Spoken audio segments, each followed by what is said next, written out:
Welcome to episode 118 of Stageworthy. I'm your host, Phil Rickaby. Stageworthy is a podcast about people in Canadian theatre featuring conversations with actors, directors, playwrights, and more. You know, if you haven't subscribed to the podcast, I would like to remind you that subscribing is the best way to make sure that you never miss an episode of Stageworthy. And there are some great episodes coming up, so trust me when I tell you that you don't want to miss them. So make sure that you subscribe on Apple Podcasts, Google Music, or Spotify, or wherever you get your podcasts to get every new episode of Stageworthy delivered right to your device. If you want to drop me a line, you can find Stageworthy on Facebook, Twitter, and Instagram at StageworthyPod, and you can find the website at StageworthyPodcast.com. And if you want to drop me a line, you can find me on Instagram and Twitter at Phil Rickaby, and my website is philrickaby.com. My guest is Ryan Sero from Make Art Theatre, which is presenting Richard III until March 24th at the Staircase Theatre in Hamilton.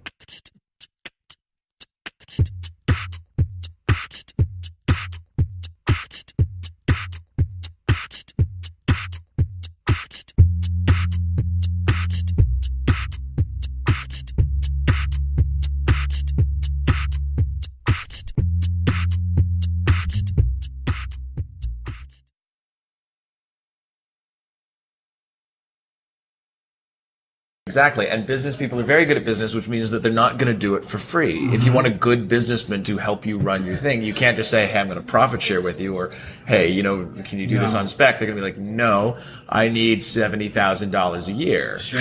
Yeah, well, I mean, to do your and even a freelancer, like you're going to come across somebody who's like, you know, they'll be like, I have to eat. Of course, yes, and of course they have to eat and stuff like that. And so in some cases, there's probably some kind of a magic mystical being out there, like something out of Greek mythology, with the head of a marketer and the body of an artist and the heart of a musician and so forth, and who is interested in growing specifically your business, who is like, yeah, I will pro bono dedicate my time for a couple of years to help you boost your business until it's successful, and then we'll all reap the rewards. But to find that guy, is anybody listening? Is anybody out there? And if my email address is. Well, I mean, it is definitely that kind of thing where you're like, and it's in the Toronto art scene, it's almost like getting the word out is hard because the people who are listening are also listening to various different channels talking about upcoming theater. There is literally something happening all the time. Well, and more and more I'm noticing that actually in Hamilton. Like one of the things that I'm seriously looking at for next year, because I've done 3 full seasons of Make Art Theatre, and before those I was doing kind of festival circuits and stuff. But since literally starting the full 3 seasons, so we're talking 3 years ago. Yeah.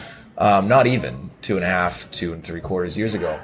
I was the only one in town basically doing classical theater. There was a couple of other people, and it was like a month after I started, like a ton of other people started. So I'm starting to rethink like the classical component of Make Art Theatre, and because when I started, the first Shakespeare show I did, which was Much Ado About Nothing at the Hamilton Fringe, was the last year that Hamilton Urban Theatre did a show. They're still sort of active in workshops and stuff like that, I think, and classes for students, but last time they did a full show, to my knowledge. And so I was kind of, at that point, almost like the only game in town. Well, then almost immediately after that, now there's like Tottering Biped and 9M productions and Flint and Steel and like there's another one, I think, somewhere. And so like there's 5 people doing Shakespeare. And so there's, my brain is kind of like, well, if that's no longer a niche that I can access, then maybe I got to move something else. What, I mean, in terms of like, when you're looking at like niches in Hamilton, is there a niche that is, aside from the classical, that isn't being filled, or is there? I think there's a lot of niches that aren't being filled. There's one company they started last year. They did Venus and Fur, Rook's Theatre, and it was a marvelous production. It was really, really good. And so they seem to be. They also did a series of sort of radio plays around Christmas. So, but they seem to be like live radio plays. Kind of really cool. And anyway, so they seem to be kind of accessing sort of that, like with Venus and Fur. I mean, they're kind of accessing that like dark, interesting kind of theater, right? So like they're kind of going there. There's another company in town that may do like political shows, same boat theater. So like there's a few niches, but there's a lot of stuff that people haven't quite accessed and stuff like that. Now the other weird thing about Hamilton is I'm not sure how many of those niches, and only by exploring them do you find out, but I'm not sure how many of those niches kind of exist. Sure. Because it's kind of a weird town where there's like a ton of artists, but there's a ton of like steel workers, and there's a ton of, you know, it's a very, very, very blue collar town in a lot of ways. And so like some of the artier stuff, like performance art, I don't think would fly here. Not that it... Well, it's hard to know. I mean, of course, like, until you go in there and then you find, oh, there's a ton of people here who maybe want to say. And you never really know what that... I mean, one of the interesting things, every time I'm in Hamilton, I'm struck by the two Hamiltons. Yeah. The artisan new steel and the more hipstery Hamilton and the steel town Hamilton. And I think a lot of times they're in conflict. There was recently a bunch of idiots went down Locke Street and threw bricks through windows or stones and stuff like that. Notably carrying banners about that said, "We are the ungovernable," which I thought was especially ironic because they were all wearing masks. And if you're really ungovernable, you don't need a mask. No, of course, that's true. From my understanding of that incident is they were purportedly protesting gentrification. Exactly, right. But attacking these small businesses that were, you know, some of them had been struggling. You know, it's not really fighting the man. You're not fighting the man. You're fighting a little, like the little guy. Well, this might come as a shock to some people, but it turns out that these angry rock throwing anarchist bums actually did not really think their plan through. Really? Yeah, really. People who were just like throwing rocks at things, they weren't actually considering. Like they didn't have a plan. Yeah, no, absolutely. Yeah, it's very odd that sound like a thing. But Napoleon wasn't leading this. Right. And I mean, the response has been really great. I think, I think that those businesses have had a lot of good community response and stuff like that. So that's really great to know. But that is kind of what you're talking about. The two Hamiltons. There's kind of a conflict there. Of one half is the Locke Street hipsters, you know, with their businesses and their chic whatever they're doing. Yeah. And then the other half are angry that these businesses exist, that they're taking over what was our blue collar mecca, right? Well, the question is, the interesting question is were those people who were throwing the rocks, were those the blue collar mecca? Oh, people? Who knows? Who knows? We don't know because they're ungovernable people wearing masks. Well, yes. I mean, I can only speculate. My brain just takes me to a place of where I can kind of try to deduce what it was going on. My guess is basically it's probably a bunch of people who were down on their luck and really unhappy that they were down on their luck personally. Not I'm not talking about, you know, socio-politically or anything, but just that they were particularly down on their luck and were angry and felt like they didn't have any other recourse and thought, I'm angry and I'm mad and I'm going to blame you and I'm going to throw a rock because I don't have anything else to do. It's the same reason why a lot of people wind up stealing things. It's because it's like, I can't get a job, I don't know where to get money, I'm just going to go hold up a 7-Eleven, you know, and not that that's right or that makes them, you know, but you try to understand that they're angry and that they're desperate and that they're in a place, they feel like they've been forced there into a corner.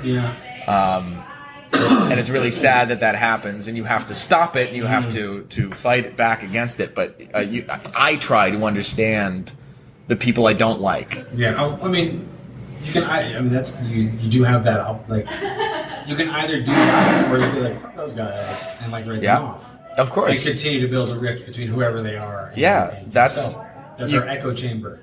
Exactly, and that's one of the biggest problems that we have these days. I mean, no. I shouldn't say that. That's one of the biggest problems humanity has always had, and it has become very sharply defined in an era of the internet. But I mean, we've always had it. We've always insulated within tribes, and then said, all these other tribes around us are weirdos. We're the good ones. We've always done that. They're not like us. Exactly, and we live in that echo chamber. You know what I heard? I heard this about them, and of course we don't do that. We are great, they're bad. We are great, they're bad, and we just keep doing that. And it's only become, you know, sort of more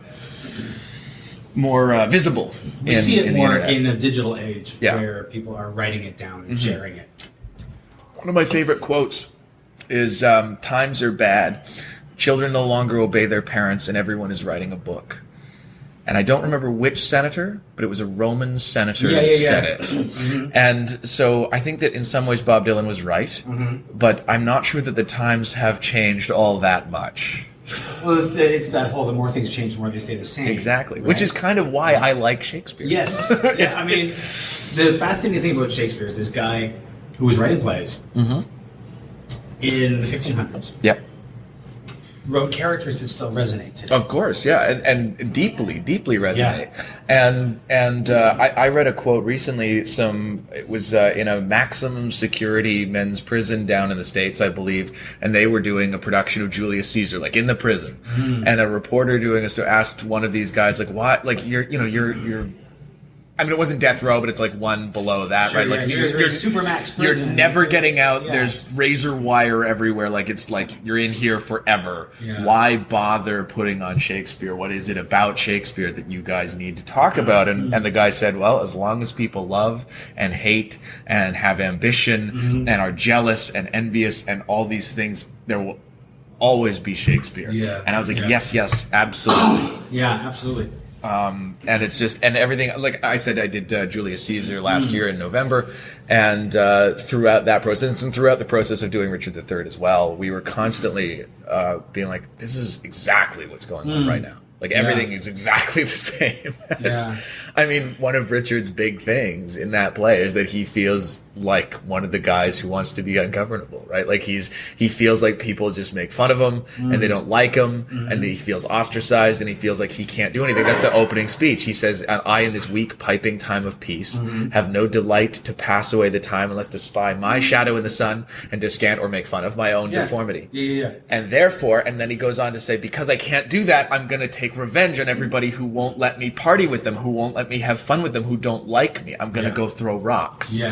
And so 500 years ago, 400 years ago, whatever, it's exactly the same situation. Human nature hasn't really changed all that much. Yeah. The interesting thing with Richard is not just like he doesn't want to just throw rocks. He's in essence like tearing everything down. Oh yeah. He's not like a guy without power in the streets. Yes. He's a guy who he's far more effectual. Yes. And he's making stuff happen. Which is another thing that I adore about Shakespeare. I remember watching a few years ago on Netflix for the first time The West Wing. I watched The West Wing all the way through, and one of the things I kept thinking about was like, man, these writers are not afraid to make stuff happen. They will assassinate world leaders, and they will, they will do things in this show. And so often I see theater where writers are afraid to do things. What they want to do for some weird reason is have people standing around a kitchen being like, the corn is coming in well today. Well, you're like, somebody just like, not that play can't be about big things. And that play, and I've loved that play. I've seen that play and I've loved that play. But, but there is nobody writing, war and, or I shouldn't say nobody, but it's so very rare to find somebody who's writing, kings trying to overthrow kings and writing life and death and all these big things like right to the hilt and pushing their characters far enough.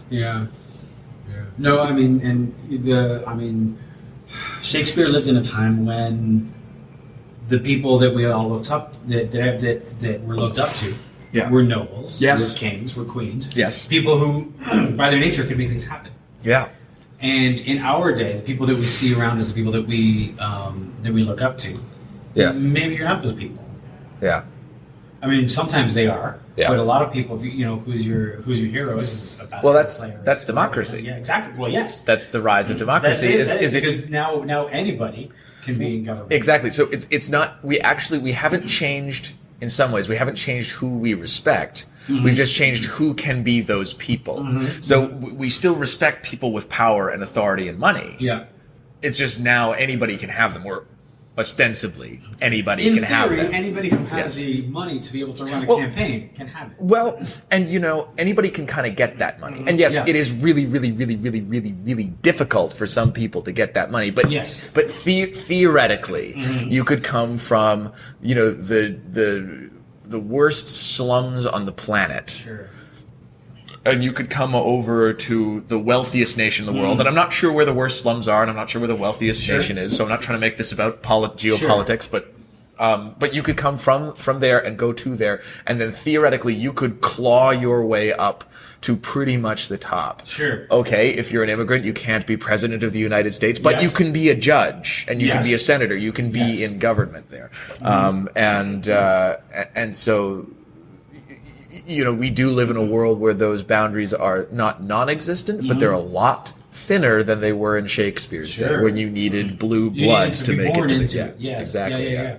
Even if very, very peripherally, oh dear, we've spent so much time doing civil wars and War of the Roses that we have no idea where to go. We got to go to Germany to get the next British king, which is what they had to do in the 1700s. I'm trying to remember exactly what facilitated it, but they had to go get.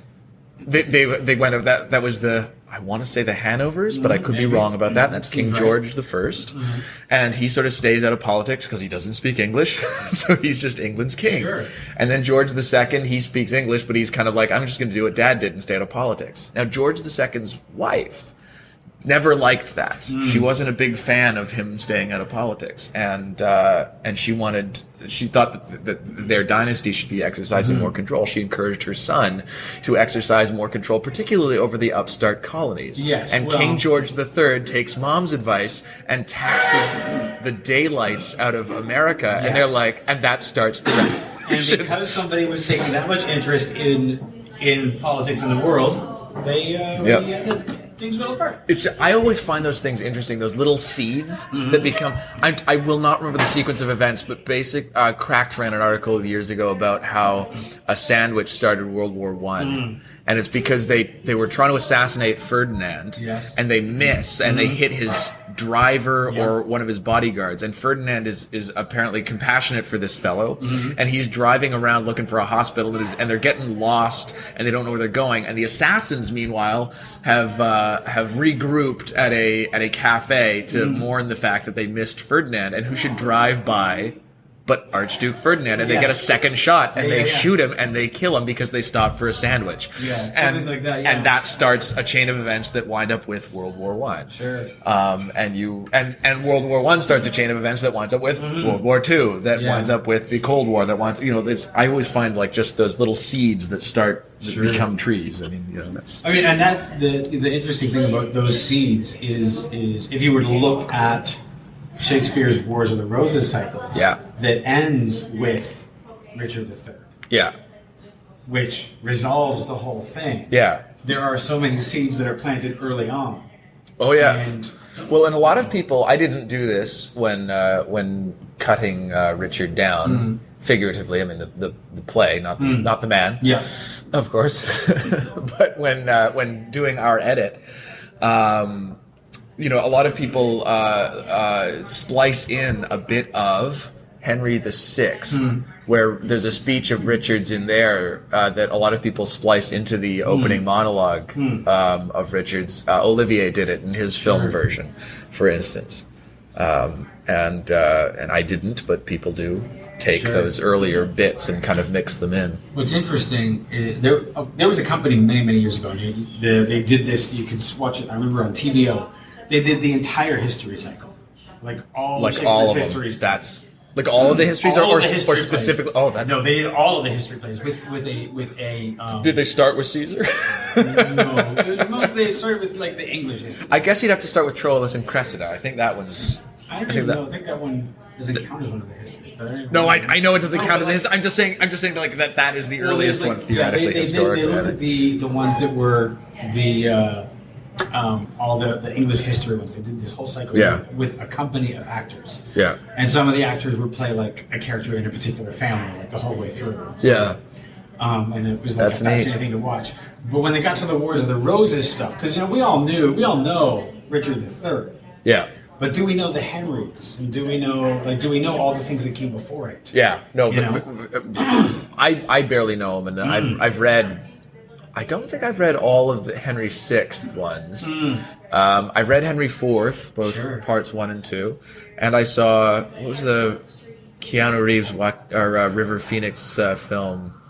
my own private Idaho, and half of it is like this, dark realist movie about these street hustlers, and the other half is like Henry IV. But they're still the street hustlers. Sure. And it's super weird. It's a super weird movie. It's kind of worth watching in a lot of ways, but it's so weird. Yeah.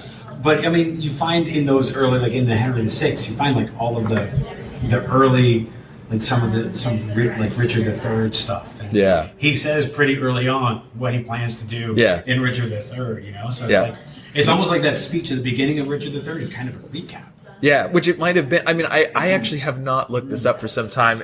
Back in school, of course, I learned it, but I haven't looked it up for some time which order they were written in. As well, because it very well might have been a recap. Last week on Richard, right? I can't remember. You're right. I can't remember if they were written did he write Richard III and then go back? Because he didn't do them in order. I do know that he did not do them in order. It may well have been like Richard III, and then people are like, that Richard guy, we're really interested in him. What's well, that's what happened with That's what happened with Falstaff, right? Was people were like, Falstaff's great, and he had to write. Merry Wives of Windsor is a terrible play. So I've heard. I've never actually read The Merry Wives of Windsor. I don't recommend it. I'll probably read it eventually. It's like one of those. It feels like the sequel that didn't need to be made. Like the second two Pirates movies. Yes, like it's when that movie they finally make that movie. And you're like, I really missed that. Oh, that's what they chose to do with it. Well, that's why specifically I bring up the Pirates of the Caribbean movies, because they were like, boy, Johnny, Jack Sparrow? He's a really great character. Let's make him the main character. Yes. No, he's the comic relief. No, he is the comic relief. Yeah, and he doesn't work. And so Falstaff probably the same thing. Yeah, very much so. But I mean, the thing is, like, whereas Windsor is completely unrelated to anything that we've seen before about Falstaff. He's just Falstaff. He's just there. I wonder what audiences at the time, like, did audiences flock to it and love Falstaff anyway? And was there just like a couple of elites sitting at the back being like, oh, this is ridiculous? Oh, probably. I mean, honestly, I think like he wrote it because he had the pressure because of the Falstaff dies in Henry V Part 2.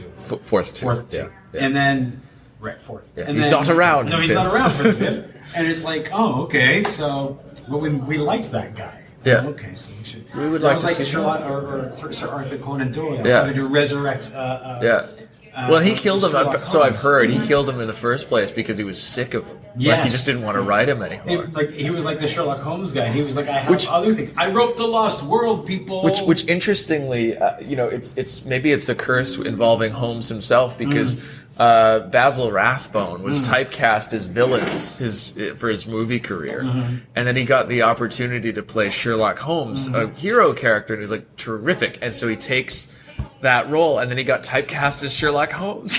Yeah. I mean, that's the thing that can happen. I mean, people are afraid of typecasting. I'm not totally sure why, to some extent.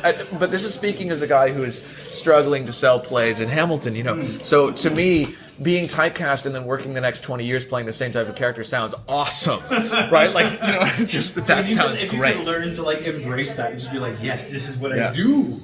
Well, and I understand why if I thought I was being typecast, I certainly would try to break it to some extent. Sure. But yes, I would also kind of try to embrace it. And some guys do break it. Sure. Heath Ledger broke it. Oh, sure. He found himself being typecast as the pretty boy hero, and he did not want to do that. And so he took on, I think the first one was actually Brothers Grimm, the Terry Gilliam film, where he played sort of this like jittery, twitchy dude. Sure, but that's the film that was never finished, right?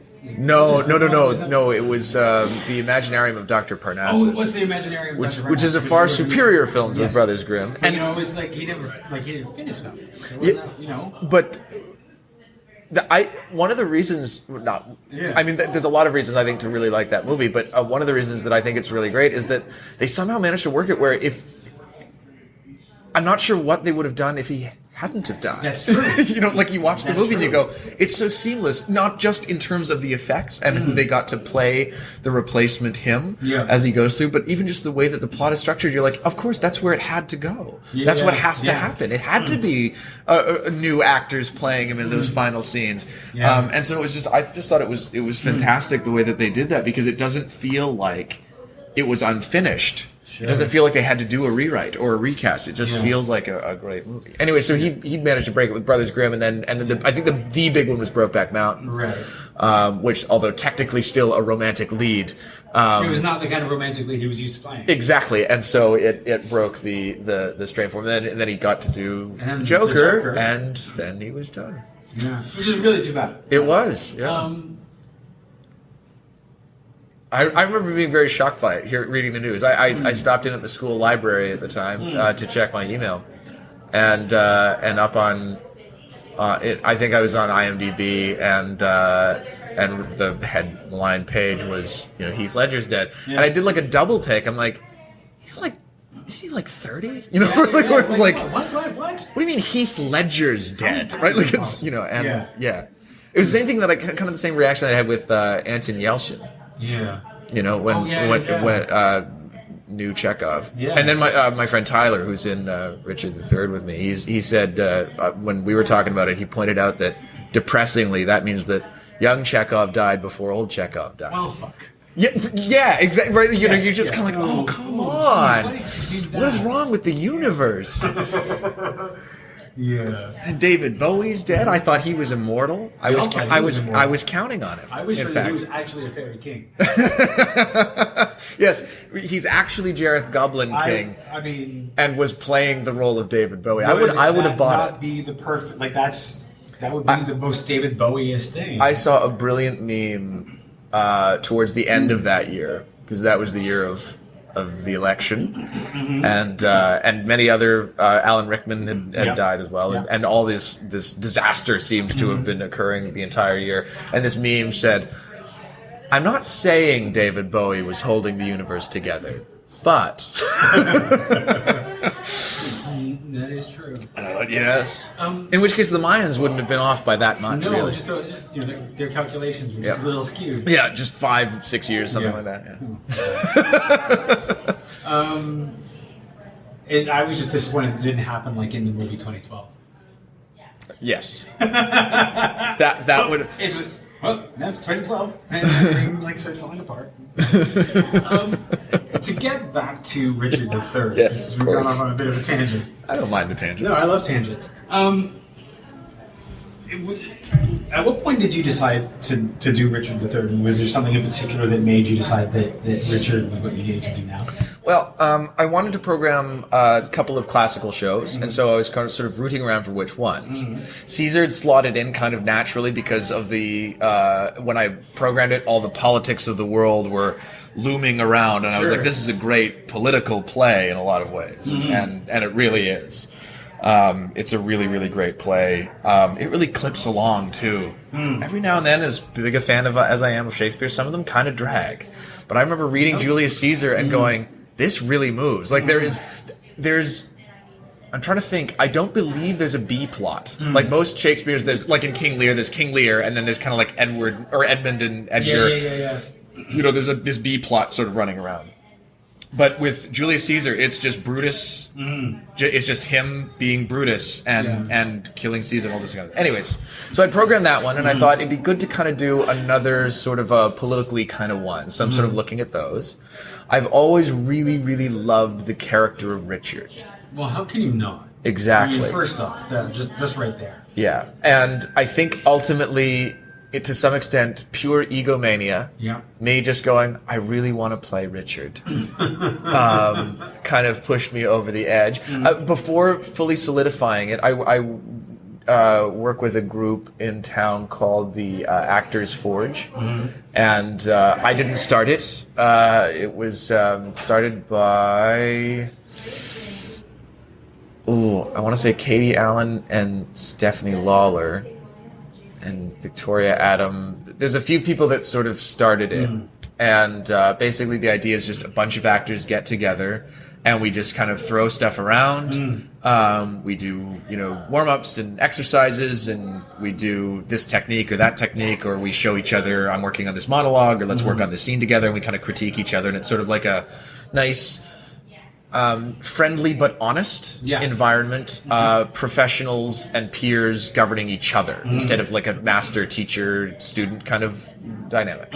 Anyway, so at that, one of the things, we did a Shakespeare unit, like we did a whole bunch of Shakespeare at one point, and I brought in Richard III because the opening monologue is one of my favorite monologues, and so working on that finally solidified it, where I'm like, I'm not dropping this, I'm just going to keep doing it. This was a long time ago now, but when I was working on it, but and so I said, yes, I'm doing Richard III. Okay. And I want to play Richard. I try to keep that sort of egomaniacal casting out of my work. Well, I mean, we all try, but occasionally it has to come out. I mean, why else did we do this in the first place? Well, and I do respect people who are kind of honest about it too. Yeah. Because there's some stuff where I go, I'd like to play this role, and there's plenty of those actually where I have recast them. Right. Where I have been like, I want to do this play and I want to play this part, and then I see people audition and I say, what parts are you interested in? And they tell me, and sometimes they go, yeah, you would be better at that than me. And I cast them instead. Right. So it's not a pure ego thing, but I do try to be honest and say that, there are some parts that I kind of want to play them, and I want to do it. We all have that, and if you're producing, you get to do that sometimes. Yeah. And I'm, I'm not saying I'm going to be the best Richard III in the world. I would guess probably Sir Ian McKellen, though I have yet to watch his film version. I'm quite fond of his film version, actually. I when I was researching, and so like basically I will watch it probably sometime this week, now that our version has opened and I can not be influenced by it, because you don't want to watch. I don't mind watching other people's performances on plays like halfway or 3/4 of the way through a rehearsal process, because by that point I'm pretty solid in my direction and it won't jar me around. Sure. I did use his, I didn't take his script, but I did read his script while I was cutting. Yeah. Particularly if I was cutting out of a monologue, and eventually I'd go, boy, did I just really hack that to ribbons? I mean, did I destroy it? And I would go over to Ian McKellen's version of Richard III, his script, and I would read it, and I would see what he did, and if he cut it too, I'd go, oh, okay, then I'm safe. Because if McKellen cut it, then obviously it's fine to cut it. Yes, yeah, absolutely. And the histories in particular are kind of brutal, because there's all these court machinations and all these peripheral side characters. I mean, there's like, I don't know, there's like 50, 60 characters in some of these plays, because there's all these courtiers and people, and you're going, I'm not sure who's important. And you can lose the forest for the trees when you read it over and over and over again, trying to cut the thing, and eventually you're like, okay, I don't need Rivers, Vaughn, and Gray. I'm going to make them all one person. So, you can kind of do that, but you don't want to. It's a balancing act between making it digestible for an audience, because we don't know these guys anymore. Sure. And making it still be the same play. Sure. Because if you cut out all the court machinations and all of the courtiers and all the side characters, then you kind of sit there thinking to yourself, well, maybe I actually don't want to do one of the history plays. Yeah. If I want to eliminate all of the stuff that makes them one of the history plays, maybe I don't want to do one of them. Yeah. One of the interesting things about the history plays, but Shakespeare in general, is that and this makes it a bit of a challenge for the modern audience, is that most of the exposition happens up front. Yeah. Before our ear as an audience gets attuned to the language. Yes. Because usually we sit down and we're like, even if we're familiar with it, it takes us a little bit of time to go, now I understand it, because we have to hear it for a bit before our brain clicks in and understands it. And that's why a lot of times when I'm doing Shakespeare or classical texts, for the first few speeches or the first couple scenes, I will lean less on the poetry. Yes. I won't flow into the iambic pentameter until scene 3. Yeah.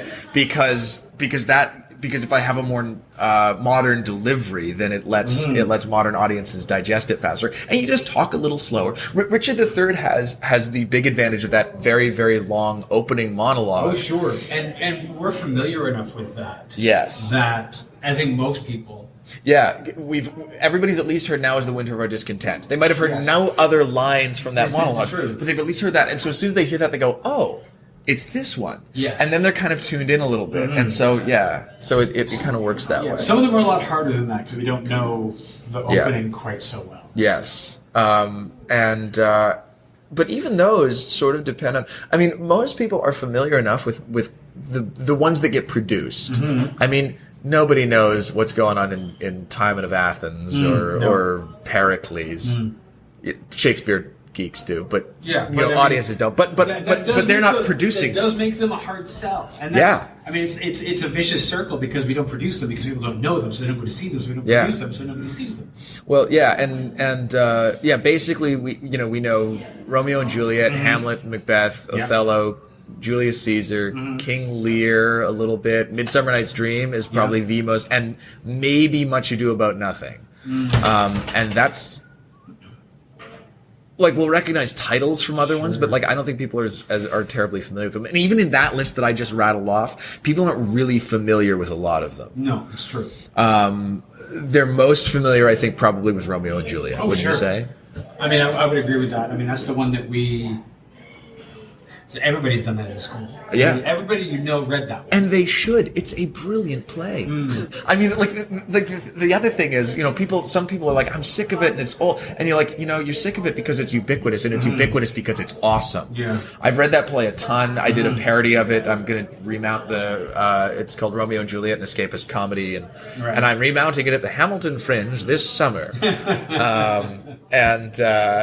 Anyway, so if you want to know a play, you read it. If you want to know it well, you study it in a class. If you want to know it inside and out, you perform the play. But if you want to know it backwards and forwards better than the author himself, you write a parody of it. Because in order to write a comedy version of it, you have to break it down to its molecules and then rebuild it as a different version of itself that is different than itself. And to do that, you have to know it more intrinsically, the DNA of it. And in so doing that, I developed such an appreciation for Romeo and Juliet that you wouldn't believe, because everything that I delved into had so many layers and such depth and such intricacy and interest. Every scene, I would go to rewrite a new scene and I go, oh my goodness, this scene just seemed to be exposition before. It just seemed dry and banal and boring, and now it seems so alive and vibrant and wonderful.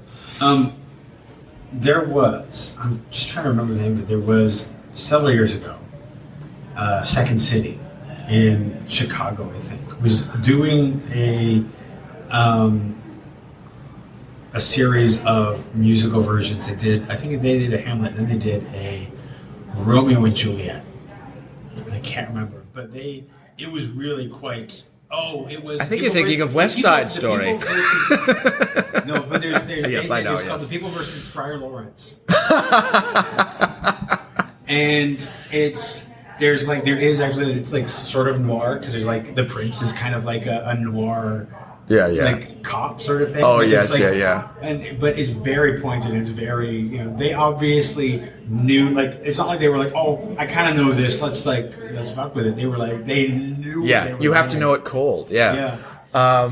Yes, absolutely. Friar Lawrence is funny that you bring it up, because Romeo and Juliet is one of two Shakespeare plays in which, due to conflict between families, two lovers are bereft of each other, and a priest suggests that the woman fake her death to make it better. The other one being Much Ado About Nothing. After the big falling out at the wedding there. Yes. The priest at the wedding goes, you know what you should do, hero? You should pretend to be dead. Now, he doesn't give her a potion to do it, but he says, we'll have a funeral for you. We'll pretend to be dead. And then Claudius is her fiance. He'll suddenly forget everything he thought bad about you, and he'll be like, oh, I miss her now that she's dead. And then then when he goes to mourn you, you can pop out and be like, ta-da, I'm not dead. And he'll be like, oh, fantastic. What a great day. Kalu Kalei. There's just a significant difference in one, it works out because they get married, and the other one, it doesn't. Yeah. It goes very bad. It goes very badly. There's a few. I kind of wonder sometimes what the fuck was going on in the church at the time. So that Shakespeare was like, I know, a priest is going to just suggest that somebody's dead. Yeah, exactly. Yeah. Did this happen to? Was this a common issue? This was how Shakespeare met Anne Hathaway. Was the local parish priest in Stratford upon Avon? There was a falling out, and he said, "You know what you do, Anne? In order to win your boyfriend back, you pretend to be dead, and he will love it so much that he'll marry you and write two plays." And they did, and lived happily ever after. As this is He historic. moved away, went off to London, left her behind in Stratford. But, Well, I didn't say that their marriage was happy. I said they were happy. And so once he was in London and she was in Stratford, everybody was very, very happy. I'm sure they were very happy. And every anniversary, she would pretend to be dead again, and it would rekindle their love, and he would go back to her, and then he would be returned to the siren call. This is historically accurate. This is all very true. This all happened. This has all happened. It's all true. It's as true as the history in Richard III. Which is that the names are correct, but I made up the rest. I mean... He made up a lot of it. He did, but to his credit, he was working with some bad sources. Oh, yes. Well, and even the Richard's whole deformity, that is an exaggeration. When they discovered his skeleton under the car park, or at least what they're 99% sure is his skeleton.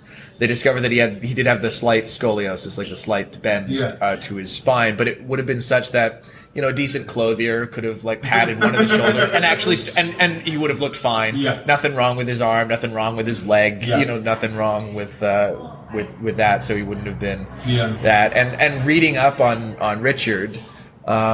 There's kind of conflict. Some people think that he was a horrible tyrant, and other people are like, no, that was a smear campaign by Richmond, which I would totally buy. Oh, shit, so would I. Given that, and it would work, too, because I think, within my lifetime, certainly, every president, and to some extent prime minister, I think, every administration that takes over from the previous one, anytime somebody says, why haven't you balanced the budget, or why is there still this, or they go, well, the last guys made it impossible for me to fix this. Yes. Everybody does it, and no matter who's moving in, they go, well, I would be fine, but I was handed such a mess, you wouldn't believe what I had. It went from when it went from Bush to Obama. Yep. The Obama administration said, well, the reason why everything's going so bad right now is because Bush put it all in the toilet, and Trump's doing the same thing to the Obama administration. Yeah. Now, the credibility of these various organizations is different. Yes. So I tend to believe that the truth usually sits somewhere in the middle. Mm-hmm. Richard probably was not a brilliant king. He probably was pretty bad in a lot of ways, and he probably did some tyrannical things. But he probably wasn't the out-and-out demonic, hellish monster that we think of him as, or that Shakespeare thought of him as. Because at some point, Richmond probably was like, everybody flocked to Richmond, the good king. I had to kill the last one. Why? Because he was a total monster. Yes. Yeah, no. And I mean...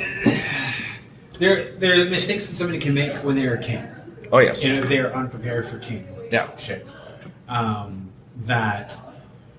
He was not in the direct line of succession. No. He only got there because he killed. People got killed. That's right. So it was not like he was raised with the expectation that he would be king. So he ends up in a world where he may have wanted to be, but he was unprepared for it. Yeah, doesn't know what he's doing. Yeah. He doesn't know what he's doing. So sure, lots of mistakes. I'm sure he did. As the people who are big fans of his will be very quick to tell you that he did not kill the princes in the tower and all that stuff. Well, yes, that's totally unconfirmed, and exactly it's so unconfirmed that as the research that I was doing on this, it's kind of it's really up in the air as to what exactly happened to them. Sure, just going on what was probably going on at the time, I would guess that they probably were killed.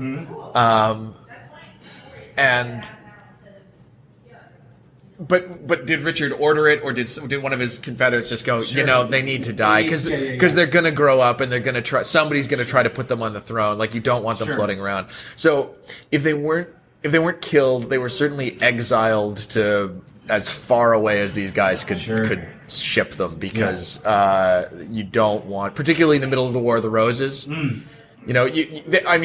feel at that point that the War of the Roses has been concluded. It turns out it won't be concluded until Richmond.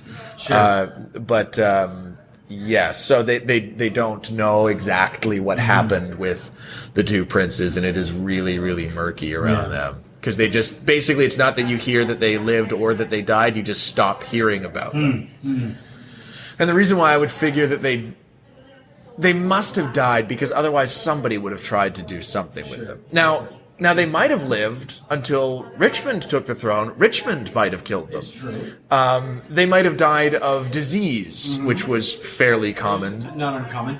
They could have been sent away on a ship and the ship sank. Yes, there could have been. They could have gone on a holiday and gotten lost and died out in the wilderness somewhere. Like they could have been, roaming through Germany, and Germany not being a particularly welcoming place at that time. They might have died there. Sure. Actually, I shouldn't limit that to Germany. A lot of places in medieval Europe were not very welcoming, it being called the Dark Ages for a reason. Yes, so who knows? And of course, to some extent, it's kind of like, who knows any of it? I mean, like, it's all... At a certain point, history is kind of fiction. If you go back far enough, and when sources become hard to verify... Yeah, once we get back to the oral tradition, for goodness sakes. The difficulty with Shakespeare's plays is, for some people, that's history. Yeah. That's not... This is... And it may have been for his audience, too. This is actually... I consider this to be still true today. The times, they aren't a-changing, right? Like, the thing, if you think about, was the movie, I, Tonya, just came out and caused a bunch of controversy of people being like, really makes her seem like super innocent. I didn't see the film. No, it's one of those ones I intend to see, but I never got around to it. But that's the thing I've heard, is it makes her seem... Like very much a victim.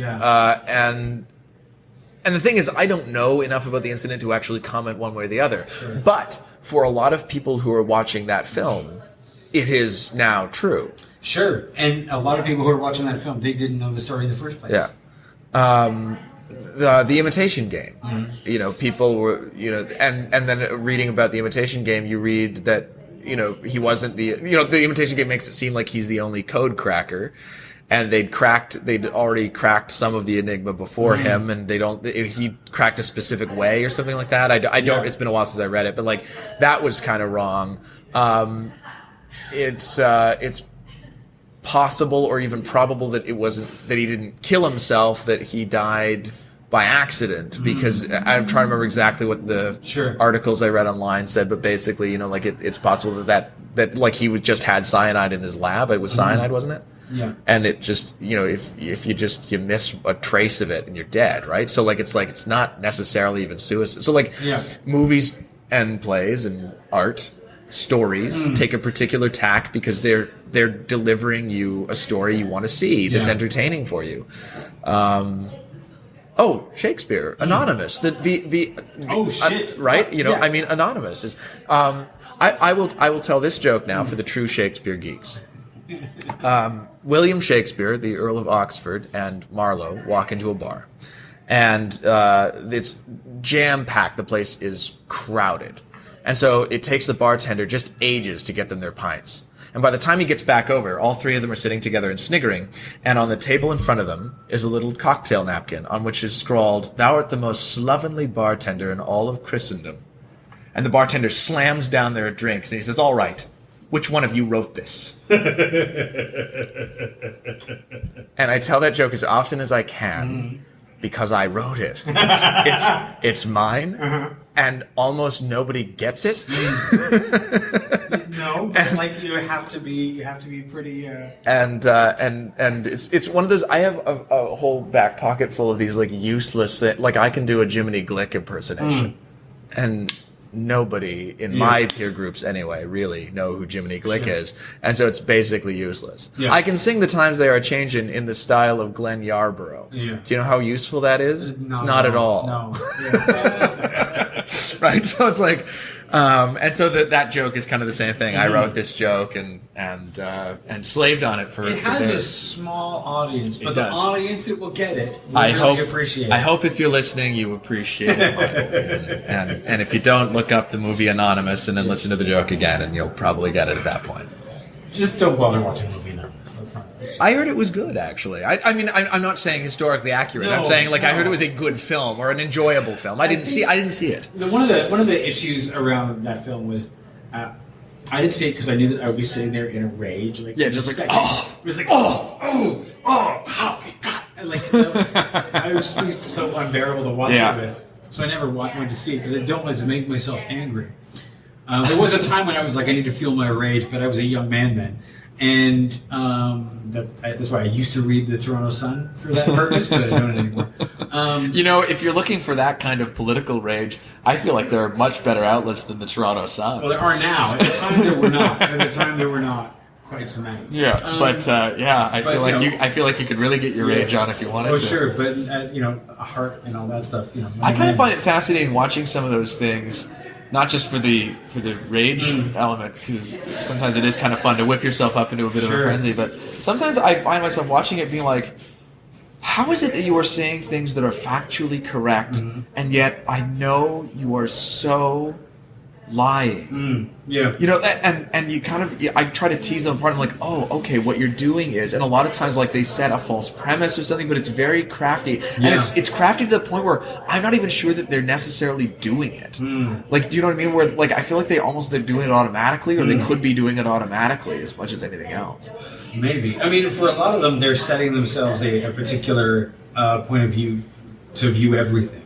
Yeah. Like, Fox News, for example, their entire purpose is every story, how can we frame this for a right-leaning audience? What is our take on this? And everything goes through that filter. What's really wild, of course, is that like the Sun, like they're not even, like Fox isn't even the most biased source anymore. Not like anymore. It's like because now there's like so many more options for your fake news. Well, yeah, because I mean, in order to get on the air, they had to not be as wild and wacky as they perhaps want to be. Sure. But in order to get on the air, if the air is the internet, you can be as wild and wacky as you want. Anybody can broadcast on the internet. There are some wacky dudes out there on the internet, and you watch it and you're like, what?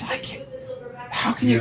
And what's really amazing, what really amazes me and infuriates me and frustrates me and really is troubling is the number of times somebody will put something on Facebook and I'll take one look at it and go, there's no way that's right. Yeah. And you run it through Scopes, and you're like, yeah, it's wrong. Yeah. Like, it comes up immediately. You Google search it, and it's wrong. And you're like, how did you not run a Google search before you posted it? Well, because people see a thing, and it matches their bias, and so they repost it. And you're just like... And it's usually something about like a water, then in the drinking water is they put the chemicals in and something like that, and you're like, no, that doesn't sound right. And a lot of the times it's when it's usually the easiest ones I find the easiest ones to spot are the ones posted by people who, and the narrative basically goes like this: such and such evil company for money purposes is killing people to make their money. Yeah. And every time I see one of those, I'm like, I bet that's not true. Yeah. Because evil companies do not want to kill you.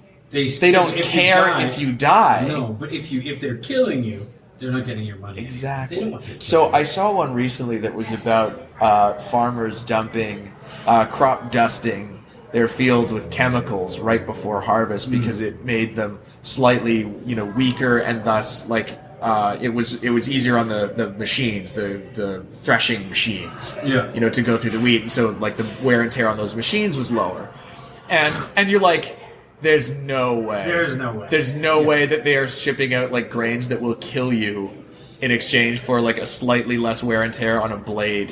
And so like I run it through Scopes, and sure enough, there's like tons of evidence, and right in the comment section on this thing are farmers going, do you know how expensive it is to crop dust your fields? If you're trying to save money, a slight amount of wear and tear on the blade that is designed to cut wheat in exchange for crop dusting is not the way to do it. And so you read stuff like this and you're like, how could you fall for that in the first place? Yeah. Well, it's a lack of knowledge, right? Yeah. Which is why some of what has been said about, and the propaganda about Richard III might actually be Richmond's legitimacy. I totally believe it.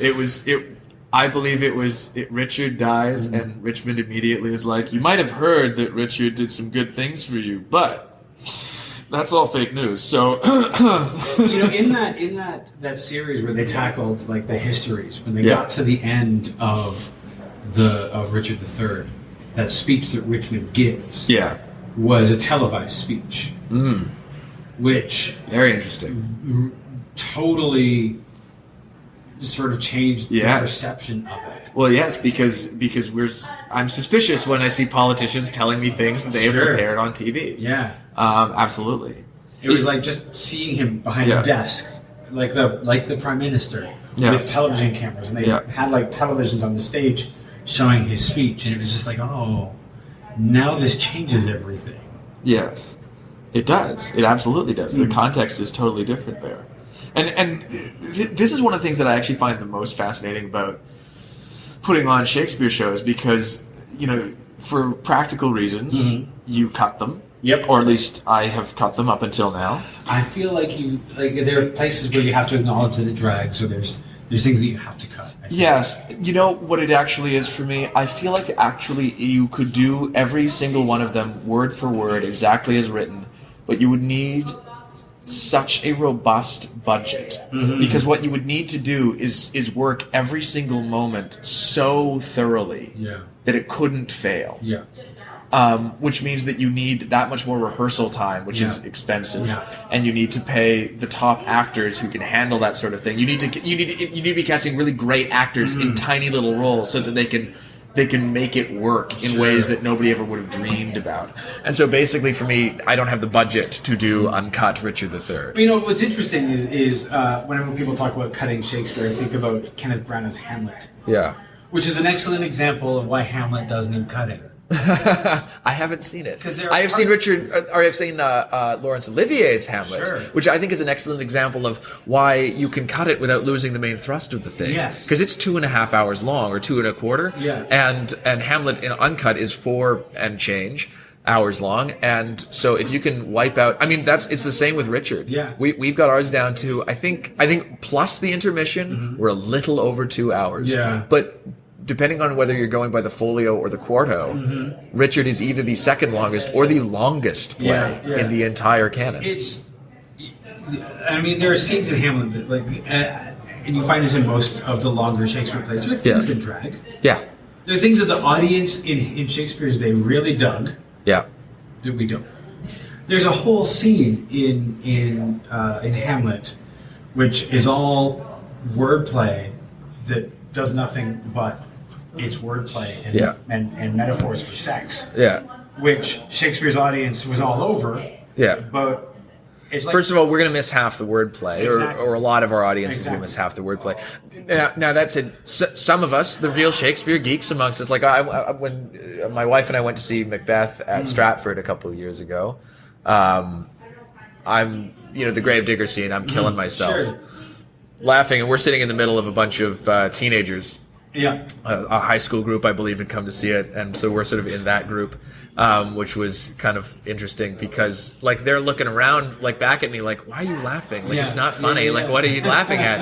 And Jody afterwards said to me, she was like, it was funny watching them because she's going, he's laughing because he gets it. Yeah. But it's... Yes. This particular scene is not, like, it's not funny anymore. No. And it goes on for far too long. Well, and that's the other thing, is that you can trim them all back. Absolutely. There's a lot of bits. And so, the cutting can be... What I don't like very is effective when people change words so much. I added one line to Richard III. Yeah. And it was to cover an entrance because I'd welded 2 scenes together. Okay. Yeah. And so it was to cover an entrance that didn't exist in the same context before. Sure. So basically there's, like, Richard leaves and his mom comes in and laments with all these people, and then Richard comes back, and in our cut, Richard never leaves. Right. And so it seemed odd that he said nothing to his mother for 3 pages. Yes. When in the original text he acknowledges her basically as soon as she's in the room. Yes. So I added the line "Comfort, mother, comfort" when she comes in. Sure. And I felt that was okay. I've seen productions where they've changed like whole words. Like I remember since they were doing it in a modern setting, a production of Taming of the Shrew. They added charge cards and cash. Right. Yes, like the whole Baz Luhrmann bring me my broadsword, and it turns out broadsword is the name brand of the gun he's got. I don't even mind that. Oh, really? I don't even mind that. I mean, I thought it was clever. What I mind is like I thought it was cute. And we said charge cards and cash, not like we indicated. Right. Yes. Yeah. Like we threw whole like modern references into the text. Yeah. And I'm not into that. No, I'm not a big fan of most productions that move the play. for a variety of reasons. First of all, I find that they do it to be cute. Look what we did. We changed all the money to charge cards. They're like, yeah, that's adorable. Yeah. Or like, hey, look, I've got a cell phone. I've received a message from my messenger. And everybody's winking, and you're like, yes, it's adorable that you've done that. But there's no point to it. Sure. The other thing that I find that it does, when they move the context, it can often... It makes sense. Like, they'll pick a time period, they'll move it where it's like 80% of the text comes alive in a way, and you go, oh, I never thought about that before. Sure. But the other 20%, you're like, okay, this doesn't make any sense anymore. Yeah. You know, so for instance, in Much Ado About Nothing, when you move it to a modern context, there's the whole big speech that Beatrice has, if I were a man, I would eat his heart in the marketplace and all that kind of stuff. It makes sense in an era when women can't challenge men to duels. Yes. And when they wouldn't have been trained in combat. Yeah. And when she couldn't have, because they were fighting with swords, she couldn't have overpowered him with swords and weaponry. It does not make any sense in an era when women are more than welcome to fight men if they would like, and in an era when the gun is a pretty big equalizer. Not that it requires no skill to use, but if you walk up behind somebody and pull a trigger, you know, it's easier to do that than not, or even walk in front. Anyway, that changes. The third thing that I find that moving the context does is that it actually, I think, pigeonholes it into one thing. So, you know, if you make Romeo and Juliet about the conflict in the Middle East, and you make the, you know, Montagues, the Arabs, and the Capulets, the Israelis, then what you've done is you've made a play about the Middle East. When if you make Romeo and Juliet and you keep it in its original context, it's kind of distanced from us. Sure. We see it as sort of a thing, and because of that distancing, I find then it's easy to apply that template over all of our lives. Sure. And we go, and so if it's done correctly, if it's done well, Romeo and Juliet wearing the doublets and hose, you'll watch it and go, oh, this is about the Middle East.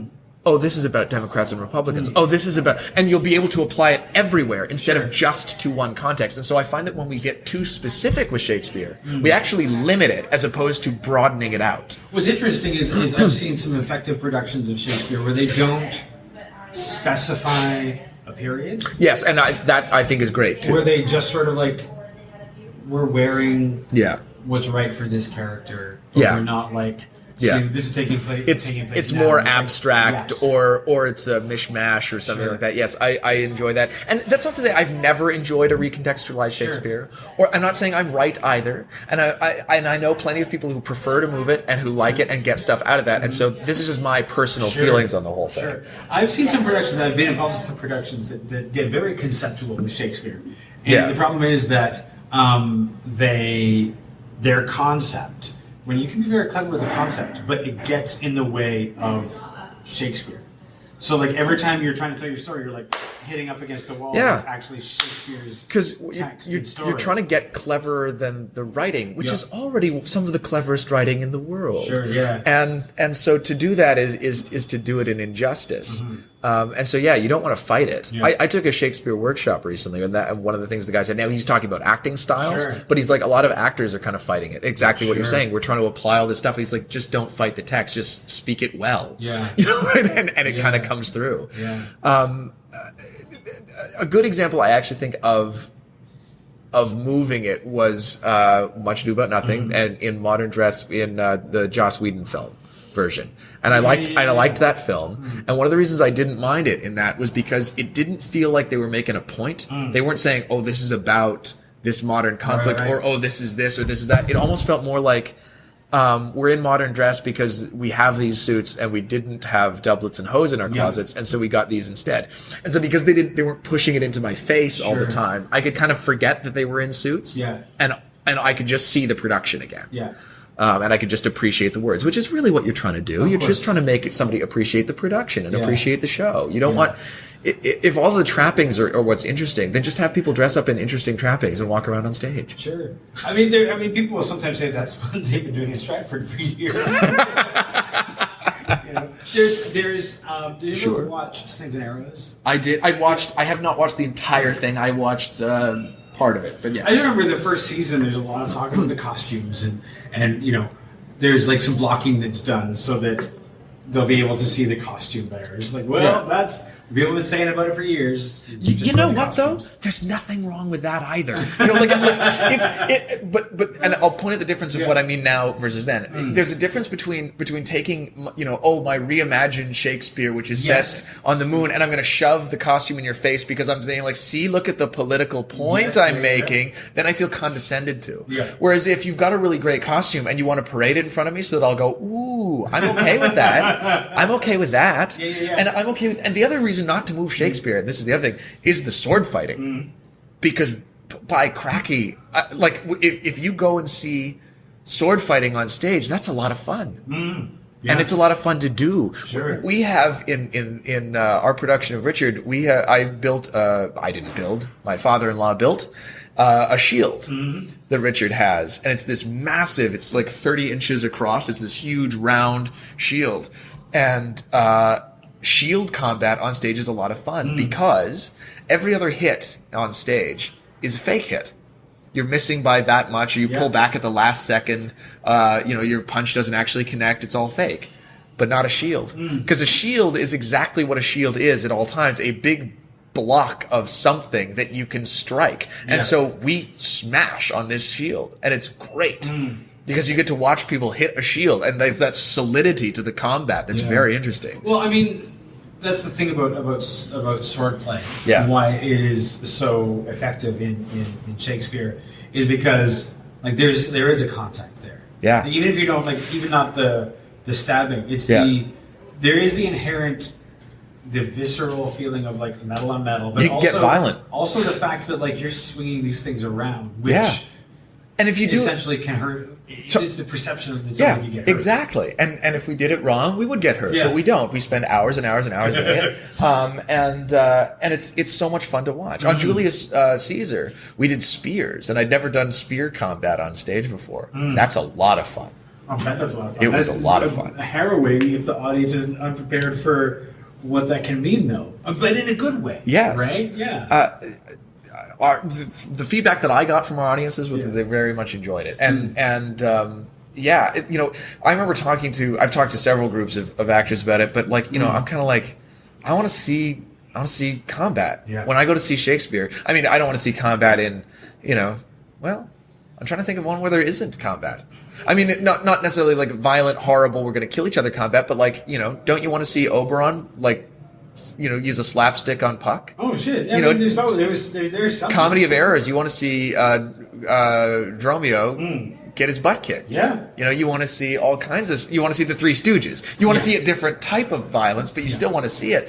And audiences came to see it. There's certain expectations that audiences have. You can't cut any of the big lines in Shakespeare. Julius Caesar's full of them. By the way, right? Like it's got to have some of the most per capita, like of our favorite, Et tu, Brute. Yes. The fault, dear Brutus, is not in our stars, but in ourselves. Friends, Romans, countrymen, lend me your ears. On and on. And if you cut any one of those things, people would walk out feeling like they wanted their money back. Well, of course, because there's one thing I know in this play, and that is if we shadows have offended. It's like there's one thing I know. It's this. Don't take that away from me. Yeah, exactly. And I want to see it. Sure. I heard a story in an interview once with Mandy Patinkin, and he talked about how, because he does the opera singing, and he talks about it when he does concerts, he can sing the most beautiful arias in perfectly. He can sing notes nobody's heard before. Yes. He can sing it in such a way that anybody would weep, and it doesn't matter. The best reaction he can possibly get is if he stands center stage with an audience and says, "Hello, my name is Inigo Montoya. Yes. Prepare to die." Yeah. And if he says that, they go nuts. Of course they do. Because that's what we want to see. Yes. And I'm a big fan of giving audiences what they want to see. Sure. Too many artists I've known kind of get into this whole weird place where we're kind of like, no, I want to. It's the dark side, if there is a dark side, a darker side of the Buffon, right? Like the idea of I'm going to be grotesque. I think that there's a lot of great things about that, but the impulse from a lot of actors is I'm going to make my audience hate me and like hate being here. And I'm like, why would you make them hate being here? I understand why you want to explore the grotesque and why you want to explore things that are uncomfortable. But I still want my audience to walk out going, boy, I was really glad I bought that ticket. Well, they should come out. They should at least think that. And I think if you do bouffon or clowning well, they will do that. But but a lot of artists seem to want to punish their audiences. They go, I only want to do confusing, just avant-garde, push the envelope.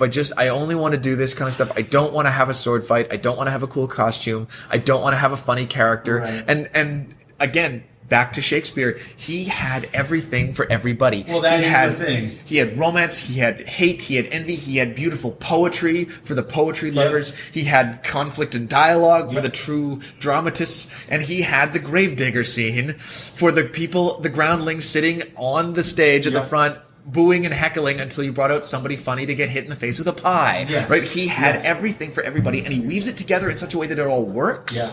Most of the time, unless it's The Merry Wives of Windsor, which we've established is terrible. Somebody's going to write me and say The Merry Wives of Windsor is my favorite Shakespeare, and here's why you're wrong. That's fine. And for that person, for the record, I'm joking right now, and I've never actually read the play, so I'm not actually commenting on it at all. But yes. Anyway, so Princess Bride.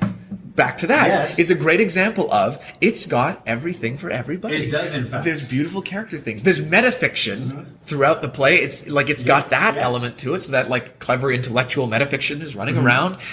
It's got comedy. It's got adventure. It's got love. It's got romance. It's got everything for everybody, and it weaves it all together in one great package that everybody can enjoy. Yeah. Strangely, the marketing department didn't get this memo and managed to make one of the worst movie trailers of all time. That's very true, because The Princess Bride was not successful in its first. And that doesn't surprise me watching that trailer. The trailer is appalling. I mean, by the time I watched it, I didn't bother seeing the trailer. Somebody said, "Watch this. It's great." It only became. I think it really much like Clue.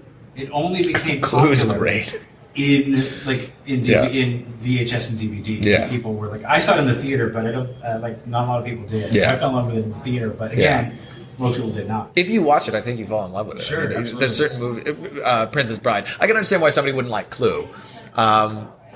It's not until it was on VHS and it had all of the endings that people started to really enjoy it. Clue is great. I remember watching it. There was I think it was like a whole weekend that for some reason, basically my entire family were out. Like my brothers had gone to hang out with their friends all weekend.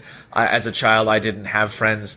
And my parents were somewhere. And so like, I was like, I was a movie kid, right? So I'm like, it's movie time, right? So like anytime like movies were on TV, I was like, movie time. And so like I watched Clue and I watched Still Crazy, the British, it's basically like this is Spinal Tap but scripted. Michael McKean connection. How about that? Oh, wow. Though he's not in Still Crazy. Anyways, but so like I watched a ton of these movies and Clue was one of them. And I was like, oh, that's amazing. And just as soon as it ended and then it goes, or it might have gone like this. I was like, oh, that's brilliant. Yeah. Oh, that's brilliant that there is no conclusion. And just what a great cast. Yes. Yeah. As Tim Curry, I'm sure, has been in terrible movies, but has Tim Curry ever been terrible? I don't think so. I don't think so. I saw somebody online posted one time, so they said, you can tell a lot about a person by where they know Tim Curry from. And I went, yeah, that's probably true. It's true. Clue, Muppet Treasure Island, Rocky Horror Picture Show. For me, it would have been Rocky Horror Picture Show, but for somebody, it's Legend. For somebody, it's Legend. It's Legend. For me, the first time I think I saw Tim Curry was Muppet Treasure Island. I think. I don't think I saw him in anything else, and so I think that's probably where I know him most from. But I think I associate him more with Clue, actually. Interestingly, I've probably seen it more times because like any true cult classic. As soon as I discovered it, you watched it incessantly. Well, and bothered other people until they would watch it with me. Yes, right? Absolutely. We have to watch Clue. We have to watch Clue. Yes. You know, like just. You haven't seen Clue? Yes. So Richard III, you opened on Thursday. Yeah. And you're running until. We're running until next Saturday. So the number is the 24th. The 24th. And you are, is that the Staircase? It's at the Staircase. Awesome. Yeah. $20 cash at the door or brown paper tickets. Nice. Online if you want to pre-order them. Nice. And as I said, we've cut it way down, so you will not be there for 4 hours.